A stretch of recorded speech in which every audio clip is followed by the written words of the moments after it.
Provide करते हैं quality education बिल्कुल फ्री ऑफ कॉस्ट। और ये सिलेबस हमारा होने वाला है सीबीएसई बोर्ड एनसीईआरटी बेस्ड। और आज हम पढ़ने वाले हैं नैतिक शिक्षा कक्षा 3 का पाठ 8। चलिए इस चैप्टर को शुरू करते हैं। चैप्टर का नाम है परिश्रम ही जीवन है, हार्ड वर्क इज लाइफ।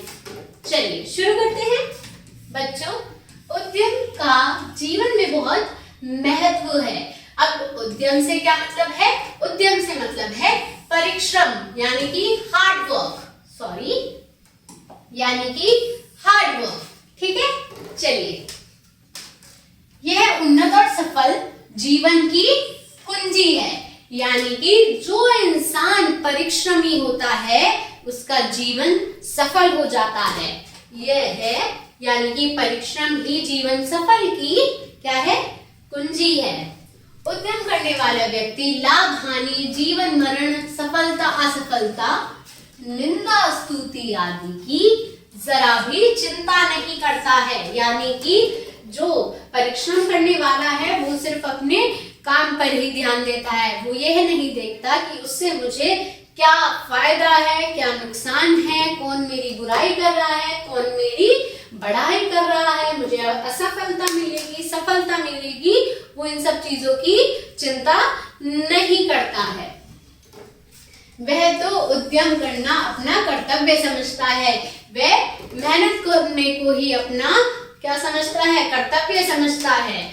फल के लिए वह परमात्मा पर विश्वास करता है, क्योंकि जानता है कि जीवन में सुख दुख का साहस के साथ सामना करना वाले का ईश्वर भी साथ देते हैं। यानी कि वो जानता है कि सुख दुख में जो परमेश्वर पे क्या करते हैं? विश्वास करते हैं, भगवान ही उनकी सहायता करते हैं।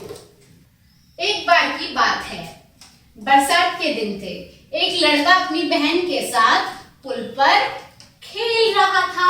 एक बार की बात है, एक बच्चा अपनी बहन के साथ कहाँ खेल रहा था? पुल पर खेल रहा था और बरसात का समय था।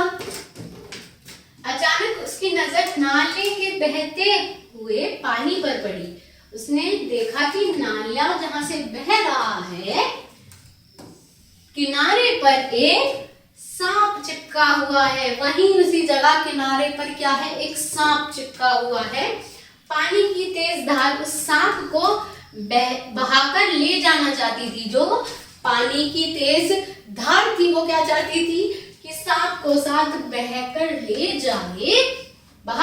जाए। लड़के ने दौड़कर सांप को उठा लिया।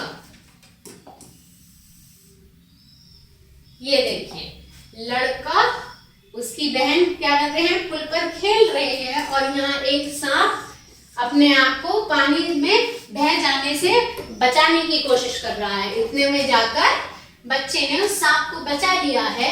बहन ने चिल्लाकर कहा, जगदीश।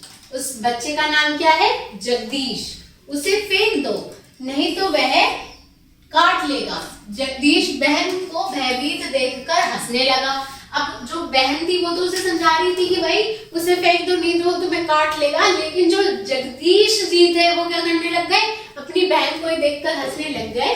जगदीश की बड़ी बहन यह देखकर डर के मारे कांप उठी और जो उसकी बहन थी वो देखकर क्या कर रही थी? डर रही थी वो बेचारी। जगदीश सांप को सूखी जगह पर फेंक दिया। जो जगदीश था उसने भी उस सांप को क्या किया? जब सूखी जगह थी उधर फेंक दिया, पानी से जहां पे वो बचने की कोशिश कर रहा था। कुल मिलाकर जगदीश ने उस सांप को बचा लिया।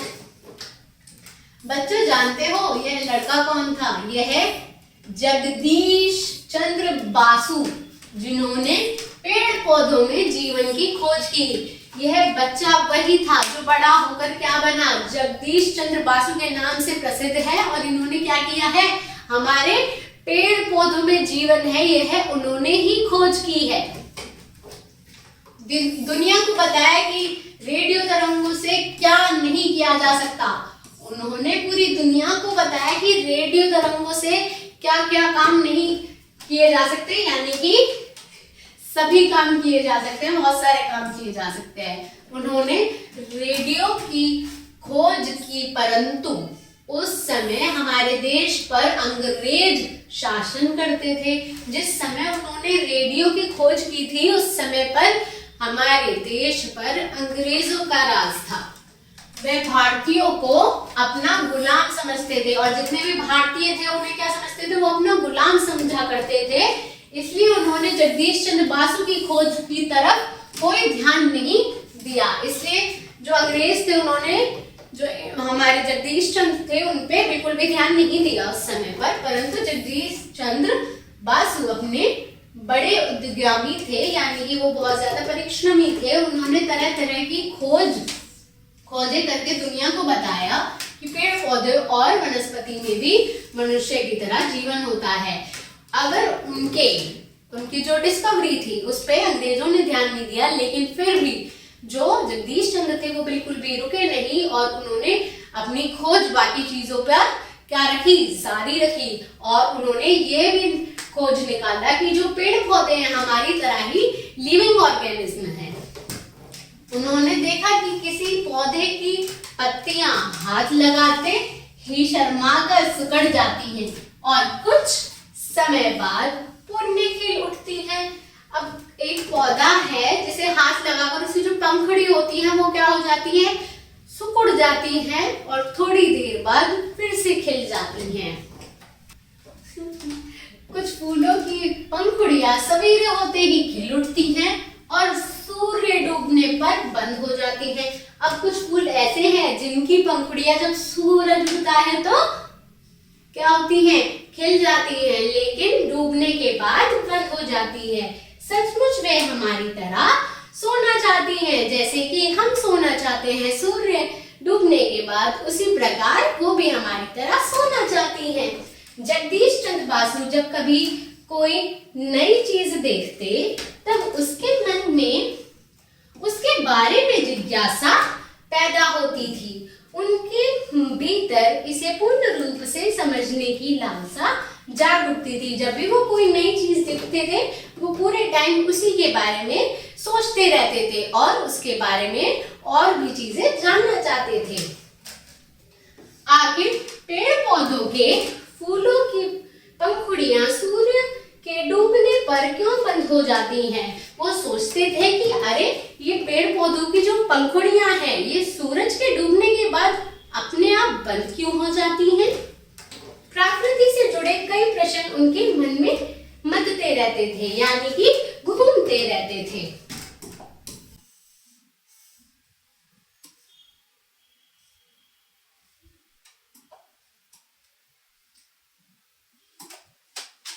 उन्होंने हार नहीं मानी।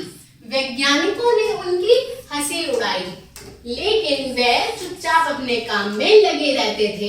बहुत सारे वैज्ञानिक ऐसे थे जो उनका मजाक उड़ाते थे, लेकिन उन्होंने कौन उनकी प्रशंसा कर रहा है और कौन उनका मजाक उड़ा रहा है इन सब बातों पे ध्यान ही नहीं दिया। उन्होंने किस चीज पे ध्यान दिया? उन्होंने अपने परिश्रम पे ध्यान दिया और अपने काम में लगे रहे। सच में वे बड़े उद्यमी व्यक्ति थे, यानी कि बहुत ज्यादा मेहनती। अपने कठिन उद्यम से उन्होंने एक उपकरण बनाया जिसका नाम उन्होंने रेजोनेंट रिकॉर्डर रखा। इस उपकरण की सहायता से उन्होंने पौधों के हृदय की धड़कन सुनी। उन्होंने क्या किया? इससे पौधों के दिल की धड़कन सुनी, सुख दुख में पौधों के रोने की आवाज सुनी। अतः उन्होंने सफलता मिली और अंत में इन सब चीजों से क्या मिली? उन्हें सफलता भी प्राप्त हुई। उन्होंने बताया कि पौधों के मनमाने ढंग से काटना नहीं चाहिए, यानी कि जो पौधे हैं उन्हें मनमाने मन से नहीं काटना चाहिए, क्योंकि उनमें भी जीवन होता है। वे भी थकते हैं, सो जाते हैं और विष के प्रभाव से मुरझा जाते हैं। जैसे कि हमें कहा जाता है कि जब रात हो जाती है तो हमें भी पौधों को नहीं छेड़ना चाहिए, क्योंकि पौधे भी सो जाते हैं। उन्होंने अपनी इन खोजों से सारी दुनिया को आश्चर्यचकित कर दिया। हमारे देश को उन पर गर्व है। बच्चों, तन मन से किसी कार्य को पूर्ण करने के लिए प्रयत्न करना ही उद्यम है। अगर हम पूरे मन से किसी काम को मेहनत से करते हैं तो सफलता हमें अवश्य प्राप्त होती है। उद्यमी व्यक्ति कठिनाइयों को ठोकर मारकर आगे बढ़ जाता है। वो यही नहीं देखता कि उसे कितनी कठिनाइयों का सामना करना पड़ रहा है, वो हौसला रखता है और अपने काम को करता जाता है, ना कि बहाने बनाता है। उसे कार्य करते समय अपने गुण ही दिखाई देते हैं, उसे बस अपने गुण दिखाई देते हैं कि मैं ये कर सकता हूँ। फलतः उसकी भीतरी शक्ति उसे आगे बढ़ने का मार्ग दिखाती रहती है। किसी कवि ने कहा है, उद्यम उद्यम उद्यम, बस उद्यम ही सबसे बढ़कर है। कर्म बेचारा क्या कर लेगा, वह तो उद्यम का अनुचर है। यानी कि जो मेहनत करते हैं और जो परिश्रम है, परिश्रम से बड़ा कुछ नहीं है। कर्म यानी कि किस्मत, जो लोग किस्मत के सहारे बैठे रहते हैं उनका कुछ नहीं होता, लेकिन जो मेहनत है वो पहले आती है और किस्मत बाद में आती है। इसलिए किस्मत और कर्म को उसका अनुचर कहा गया है। होप ये लेक्चर आपको समझ आया होगा। इसके रिगार्डिंग आपको कोई भी डाउट रहता है आप पूछ सकते हैं। इस वीडियो को यहाँ तक देखने के लिए थैंक यू बच्चों।